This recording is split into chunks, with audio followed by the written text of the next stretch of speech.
how to be kind and affectionate, especially when you're holding hidden trauma from the past, resentments towards your loved one. They may have done something horrible to you. So how do you get over that? Well, it is a journey. It's a journey to understand that that's what you're holding on to. It's about understanding that you need to change how you are and how you're representing to your loved one.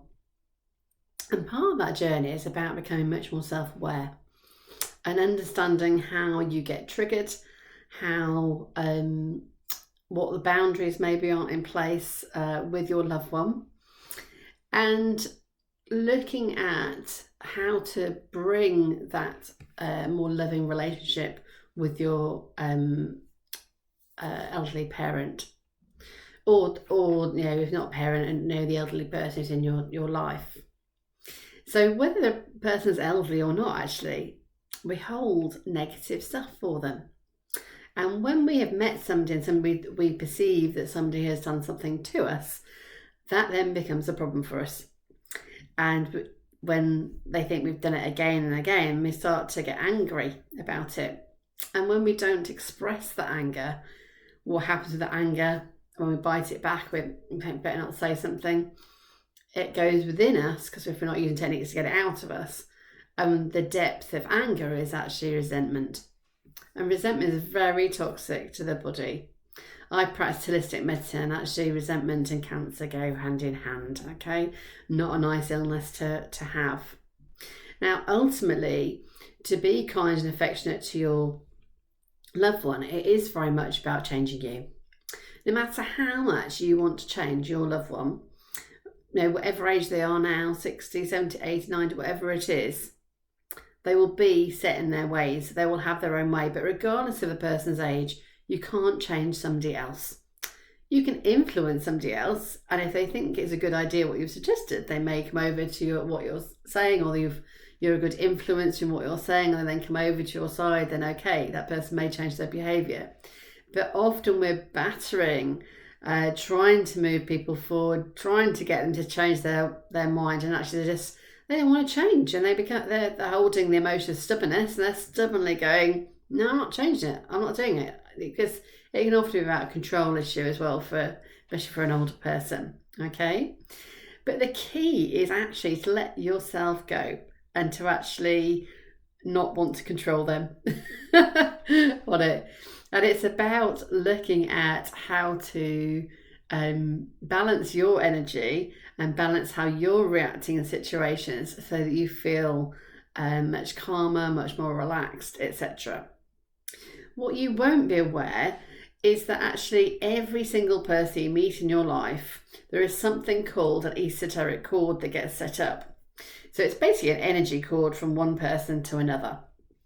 And what you won't necessarily realise is that whatever you're thinking about that person transfers through that cord, and likewise what they're saying to you. And so we can often feel what a person is thinking about us, even if they haven't actually said things which are going on. So, when we meet people that, something funny about them, they're picking up on something that you're actually projecting out, and then they're projecting something out at you as well to protect themselves, etc. So this is very much about an inside job and actually changing things, and about letting go of things that have happened in the past. Now, certainly I've seen things written about carers who, some people have shared when they've joined the group, actually saying, how do you care for an elderly parent or loved one when they've done something horrible to you in the past? Now, they might have abused you. That could be part of one of the things. There might have been horrible incest or anything like that. And there's this responsibility. You're the only person to look after them that you think you've got to step up. But actually, if you haven't dealt with how you felt about that thing in the past, then you'll find it very challenging to give gentle and affectionate care to your loved one.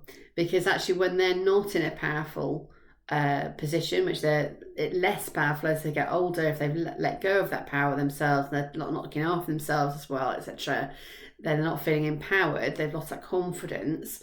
As the caregiver, you can take that confidence away from another person as well, especially if you're holding on to these resentments and challenges. Okay, so my suggestions to you are actually write a letter to your loved one, saying exactly what you need to say to them that you've not been able to say for years. So if something has happened in the past, I always remember my mum laughing when I told her I'd got my period. It was about 13, and I was deeply, deeply embarrassed, and she giggled, and I was like, I never told her anything after that. I was just so, horrified that she'd done that. Okay, now she'd probably giggle, she didn't know how to deal with it, but ultimately I found it really challenging. Now that isn't it was just one incident, whatever, but it did stay with me for a long time. So what you need to do is be writing that letter to your parent. You're not going to send it, but you're getting that negative energy out of you, or you never express what you feel that you wouldn't want to say out of you and who you are, so that it's not sitting within you as a negative sort of force, if you like, because what happens is, we're holding these thoughts and energies going on within us, and then when our loved one does something that we perceive as like being really annoying, that then goes and then fires that other energy to come up again, and then we might not be as kind, as affectionate as we should be. Okay, so patience is a virtue as well, is all part of this. There's also another technique that I would like to share with you, and I haven't got the cards here to do it with you, but I'm just going to mention it.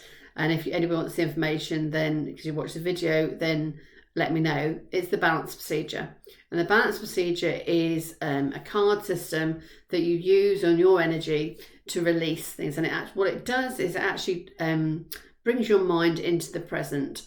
Because what's happening when you are feeling a negative to a loved one or another person through these esoteric chords is actually whatever you are negatively thinking about another, that rebounds back to you through the law of attraction.